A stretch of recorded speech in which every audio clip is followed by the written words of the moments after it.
Hola.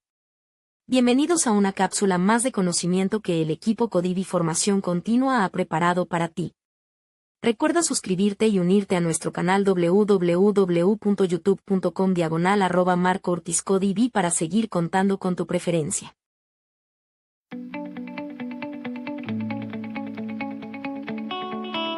Bienvenidos a una cápsula más Codivi serie bioquímica médica. La gluconeogénesis permite la síntesis de glucosa a partir de precursores no glucídicos, como el piruvato, lactato, glicerol y aminoácidos. Permite mantener los niveles de glucosa en sangre durante el ayuno o el ejercicio prolongado. Ocurre principalmente en hígado y, en menor medida, en riñones. Involucra varias reacciones enzimáticas que revierten pasos de la glucólisis, aunque con diferencias clave para superar las reacciones irreversibles. La regulación de la gluconeogénesis está finamente controlada por hormonas como el glucagón y la insulina, asegurando una glucemia óptima. Involucra al citosol, mitocondria y retículo endoplasmático liso. Conoce más de este tema en la siguiente presentación. No olvides suscribirte y unirte a la comunidad Codivi.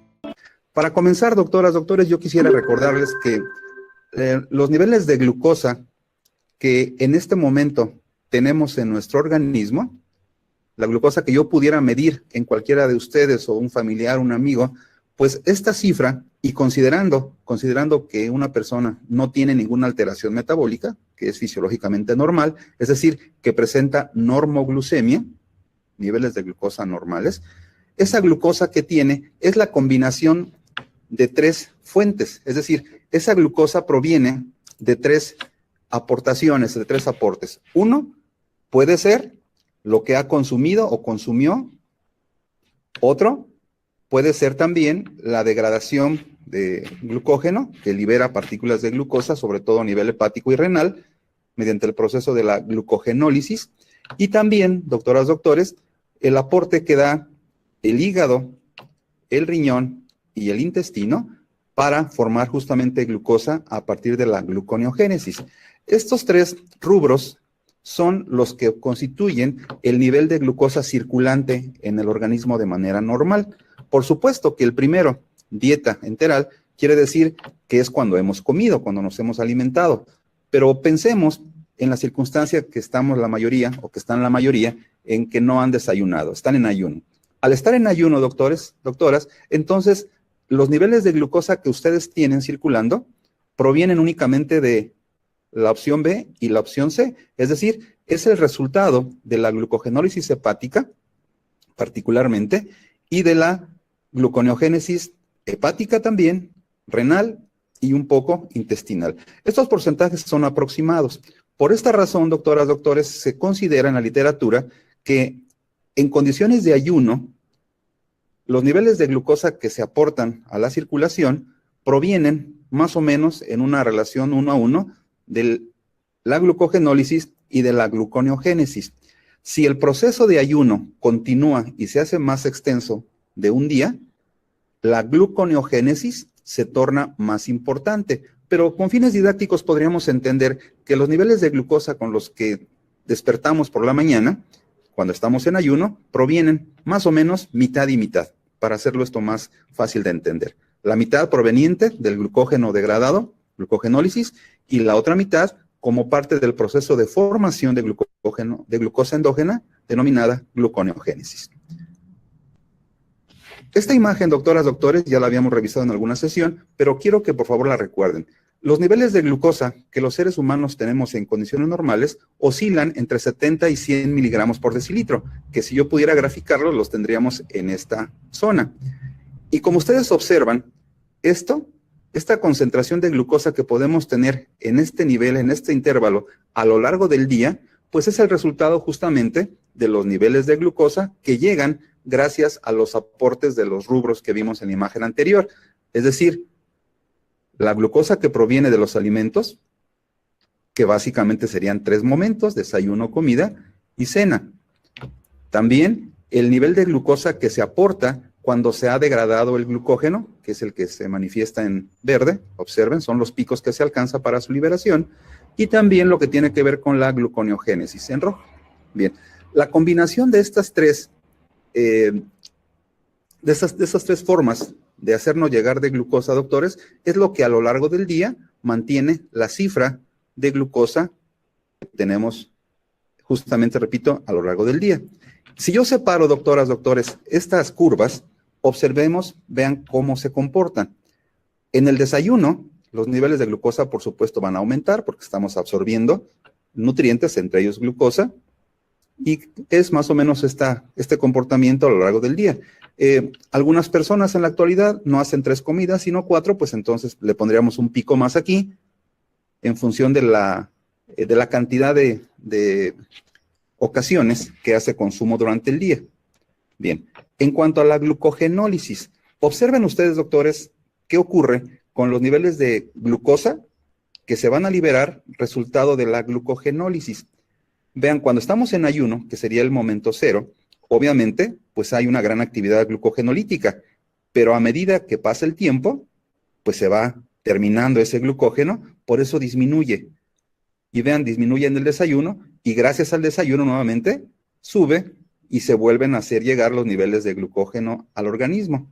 Entonces se vuelve a almacenar, se sigue produciendo, se sigue liberando, y de esta manera vean cómo se hace un acoplamiento entre lo que es la alimentación con la degradación del glucógeno que vamos almacenando también, gracias justamente al refill, ¿verdad? Al reabastecimiento que hacemos con la dieta. Vean lo que ocurre ahora con la gluconeogénesis, doctoras, doctores. Es importante notar que el periodo que estamos manifestando en esta, doctores, es un día, de 0 a 24 horas. Observen lo que pasa con la gluconeogénesis. Cuando estamos en ayuno, los niveles de gluconeogénesis están funcionando, están presentes, pero vean que no son tan intensos como la degradación de glucógeno. Pero vean cómo al paso del tiempo, antes de desayunar, va disminuyendo la intensidad de la glucogenólisis, pero aumenta la intensidad de la gluconeogénesis, de tal suerte que siempre tenemos más o menos una franja, un intervalo normal, que dijimos oscila entre 70 a 110, 70 a 100, ¿verdad? Como marcan las guías ahora. Vean lo que ocurre con esta misma gluconeogénesis a lo largo del día. Es en el ayuno, justamente, cuando tiene una actividad más intensa. Después, vean cómo baja. Sigue estando presente, pero el aporte que hace al organismo es ya un poco más bajo que los otros. Sin embargo, doctoras, doctores, es importante también recordar este detalle, es muy importante. Los niveles de glucosa, doctores, al igual que los niveles de hormonas y de otros metabolitos en el organismo, no son constantes a lo largo del día, sino son oscilantes. Y oscilan justamente entre lo que se consideran intervalos o rangos de referencia mínimo y máximo. Es importante tenerlo en mente. Nadie hay que tenga durante todo el día 70 miligramos de glucosa, por ejemplo, por decilitro, o que tenga 80, sino que tenemos un margen que va de un intervalo mínimo a un rango máximo. Es así, de manera oscilante, pero dentro de márgenes normales que tenemos los metabolitos en el organismo. Esta es una imagen, doctores, que también me interesa mucho que conozcan, porque sigue siendo una muestra de cómo se comportan los niveles de glucosa en el organismo a lo largo del día, que aquí está marcado, más o menos, en horas. Hasta aquí sería algo similar a lo que vimos en la gráfica anterior. Pero vean, me interesa que observen lo que pasa con la gluconeogénesis cuando tenemos una fase de ayuno ya tardío. Vean, es decir, o cuando llegamos incluso a la inanición. Vean que aquí estamos manifestando hasta lo que pudiera ocurrir a los 40 días.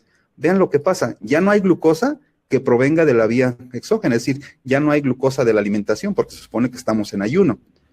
No hay aporte de glucógeno, es decir, no hay glucogenólisis porque obviamente al no habernos alimentado, pues no estamos haciendo el reabastecimiento de glucógeno hepático o muscular. Entonces, vean, se termina casi al día y medio, cuando mucho, el glucógeno. Entonces, lo único que nos queda, doctores, es la gluconeogénesis, que como ustedes se darán cuenta, pues no alcanza, por supuesto, a satisfacer las necesidades de glucosa a lo largo del día, pero cuando menos tenemos una garantía de que tenemos una proporción de glucosa que va a ser suficiente para cuando menos las necesidades del sistema nervioso.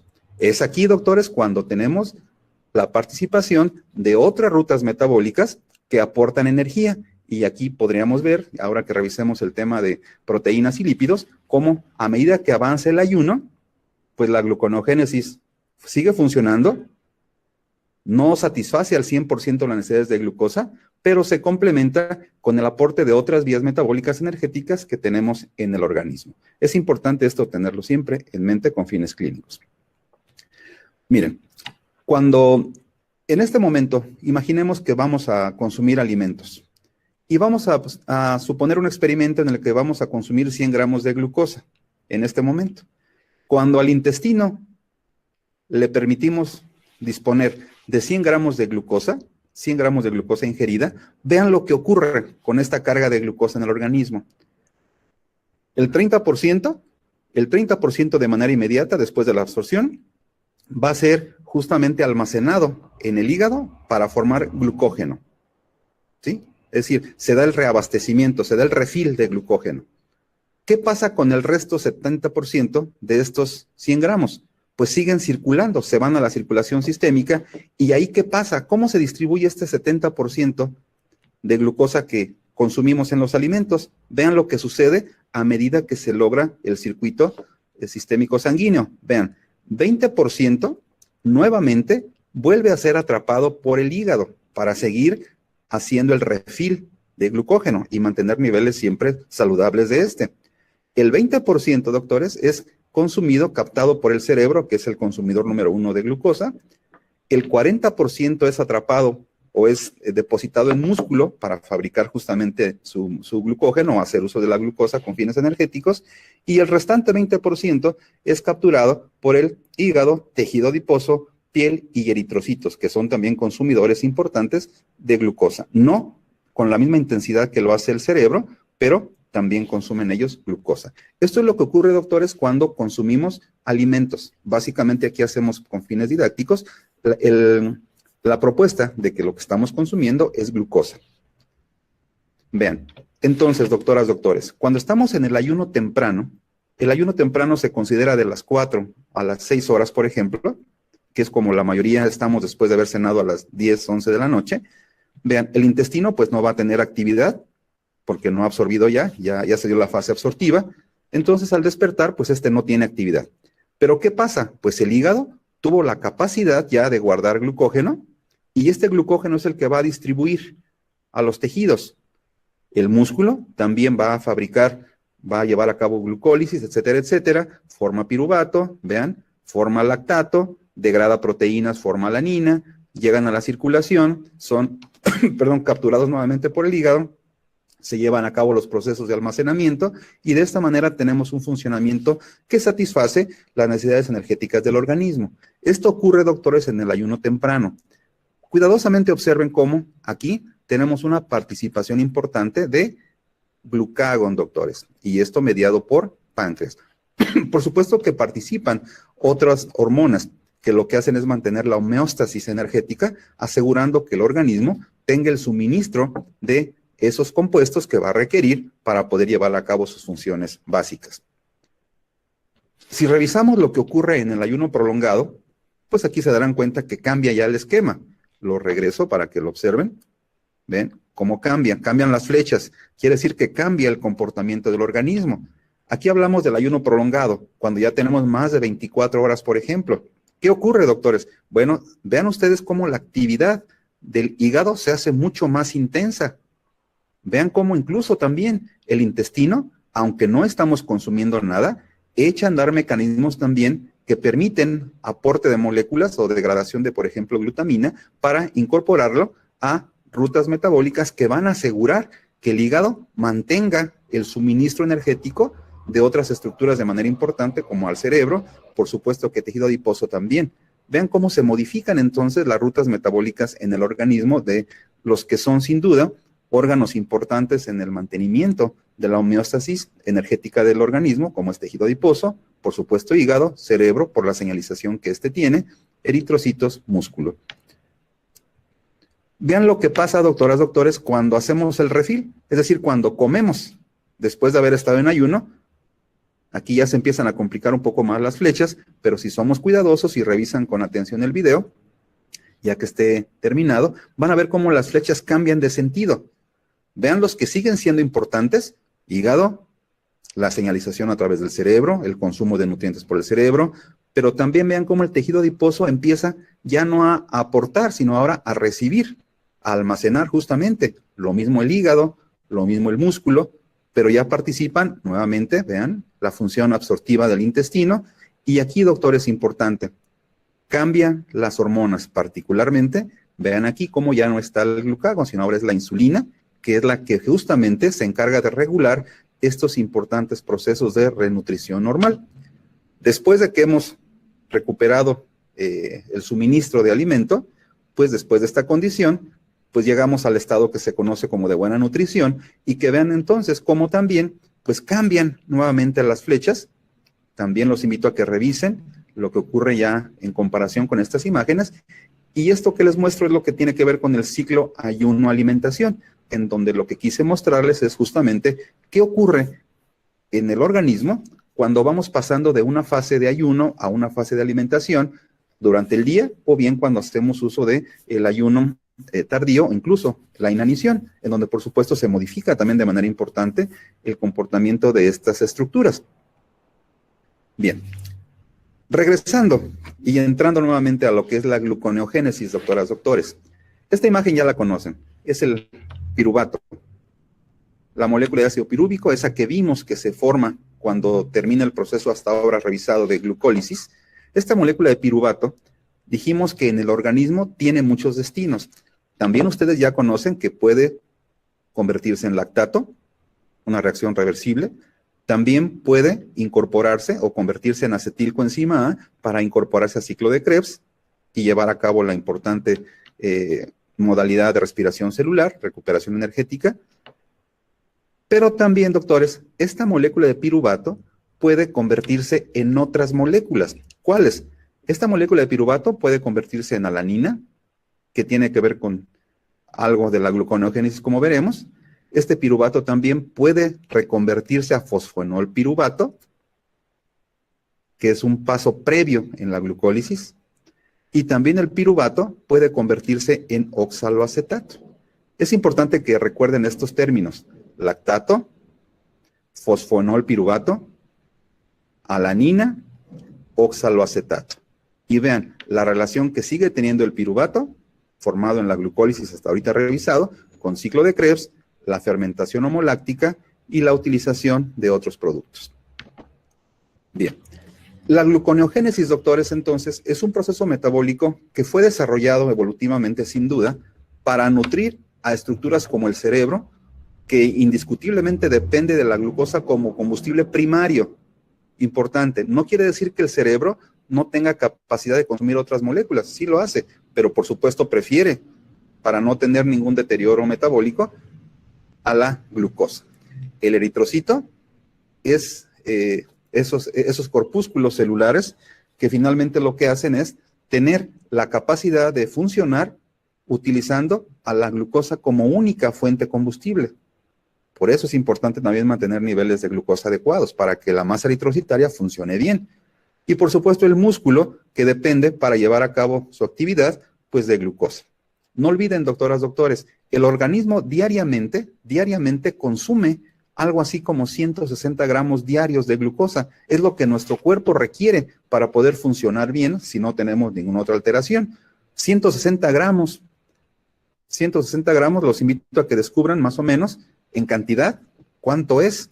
160 gramos, ahí en su casa seguramente compran bolsitas o bolsas de glucosa, más o menos de kilo o de medio kilo, que es lo que tienen. Calculen, separen un día, hagan el experimento para que vean esa cantidad más o menos de azúcar, que recuerden que el azúcar viene finalmente compuesta del disacárido, que es glucosa y fructosa, pero calculen más o menos 160 gramos de glucosa.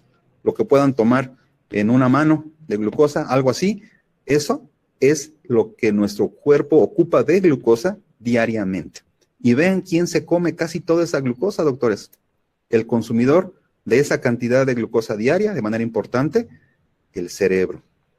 Ustedes y yo, doctores, en el cuerpo tenemos distribuido también esta glucosa, más o menos 20 gramos más los tenemos distribuidos en todo el organismo, en la sangre, en el espacio intersticial, en algunos compartimientos del organismo. Tenemos 20 gramos de glucosa disueltos.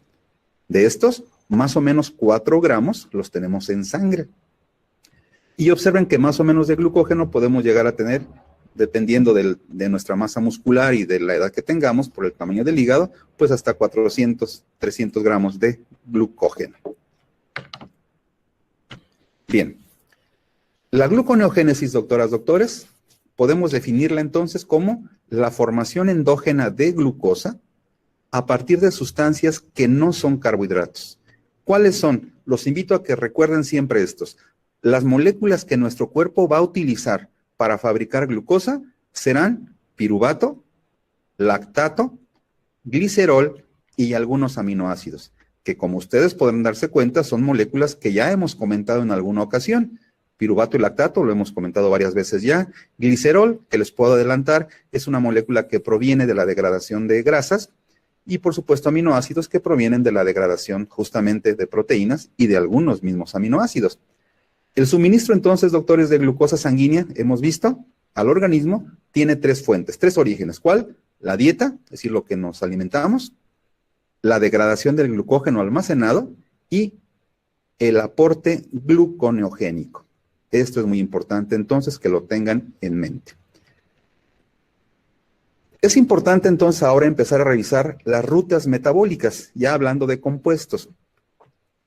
Si ustedes se acuerdan, en la glucólisis, doctores, en la glucólisis teníamos 10 reacciones enzimáticas que llevaban por finalidad hacer que la glucosa de 6 átomos de carbono se degradara a 2 moléculas de ácido pirúvico, donde cada una tiene 3 átomos de carbono. Para que esto ocurriera, ocupábamos 10 enzimas. De esas 10 enzimas, doctores, la gente pudiera pensar, bueno, pues si el piruvato, de acuerdo a lo que nos están diciendo, es una molécula que puede servirnos para fabricar glucosa, pues únicamente podríamos irnos hacia atrás. Las mismas reacciones, pero todas hacia atrás, y regresar a glucosa. Nada más que, doctores, eso no es posible, porque si ustedes recuerdan, en la glucólisis tenemos 3 reacciones irreversibles. Entonces, no es posible irnos hacia atrás. ¿Qué es lo que hizo la evolución? ¿Qué es lo que hizo nuestro organismo, la evolución de nuestro organismo? Bueno, pues modificar un poco las reacciones de la glucólisis, incorporarle estas 4, sustituirlas por algunas de la glucólisis, y son las reacciones que permiten que a partir de piruvato formemos glucosa. ¿Sí? Pero esto, doctores, que estoy comentando es únicamente lo que ocurre a partir de piruvato o incluso lactato. ¿Cómo le hacemos para lo demás? Por eso yo decía al principio que hablar de gluconeogénesis pudiera parecer sencillo si nos quedamos y nos conformamos con la definición, pero es importante conocer qué es lo que realmente está ocurriendo. Para terminar con esta sesión introductoria de gluconeogénesis, yo los invito a que recuerden siempre, por favor, las moléculas que nuestro cuerpo requiere para fabricar glucosa mediante el proceso de gluconeogénesis son los sustratos lactato, piruvato, algunos aminoácidos como hemos dicho, el glicerol y en la evolución también de algunos otros organismos, el propionato. El propionato también hay reportes de que ocurre de manera muy lábil en nuestro organismo, pero básicamente ocurre en otros organismos, no en nosotros. Sin embargo, lo quiero poner porque en algunos libros así lo manifiestan. Entonces, lo más importante de esta sesión, doctores, es dejarles claro cuál es la importancia que tiene la gluconeogénesis en el organismo. Repito, en este momento, si ustedes están en ayuno, doctores, casi la mitad de la glucosa que tienen circulando en sangre proviene justamente de la gluconeogénesis hepática, renal y, según algunos últimos reportes, también una muy pequeña aportación que hace el intestino. De estos 3, el que más tiene actividad gluconeogénica, sin duda, pues es el hígado, después sigue el riñón y finalmente el intestino, en una proporción más o menos de 70, 20, 10%, en ese orden. ¿Qué ocurre, doctores, para hacer interesante este tema? ¿Qué ocurre con la gluconeogénesis a lo largo del día? Ya lo vimos en alguna de las gráficas. A lo largo del día, la gluconeogénesis va disminuyendo, no desaparece, pero disminuye de ayuno a ayuno.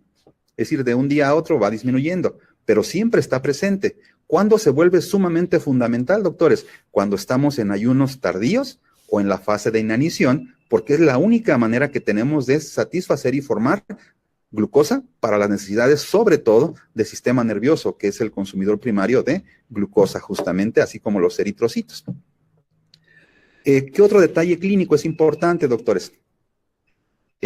Ya habíamos preguntado que todos tenemos, o comentado que todos tenemos algún familiar diabético, por ejemplo. Las personas que tienen hiperglicemia crónica, como relacionada con la diabetes, son personas que justamente también tienen en su hígado una alteración en la gluconeogénesis, es decir, producen más glucosa también de lo normal mediante esta vía. Aportan glucógeno, es decir, degradan glucógeno también para darle glucosa al organismo.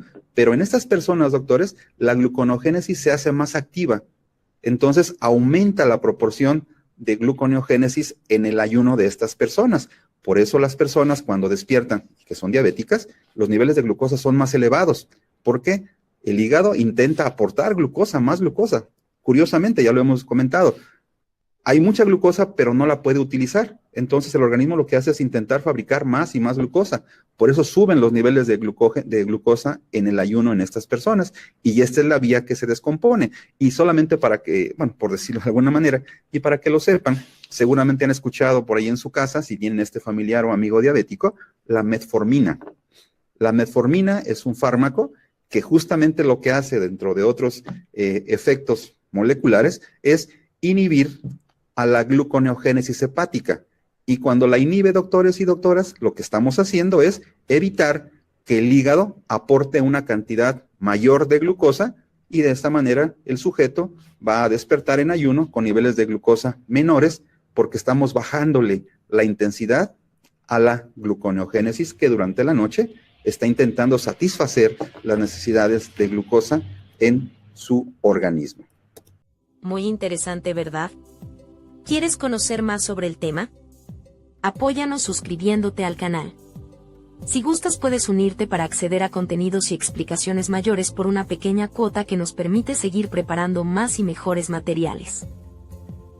Paso 1. Ingresa al sitio www.youtube.com/marcoortizcodv. Paso 2. Selecciona la opción suscribirme o paso 3. Selecciona la opción unirme y realiza el pago correspondiente a la membresía o curso. Muchas gracias por tu atención y hasta la próxima.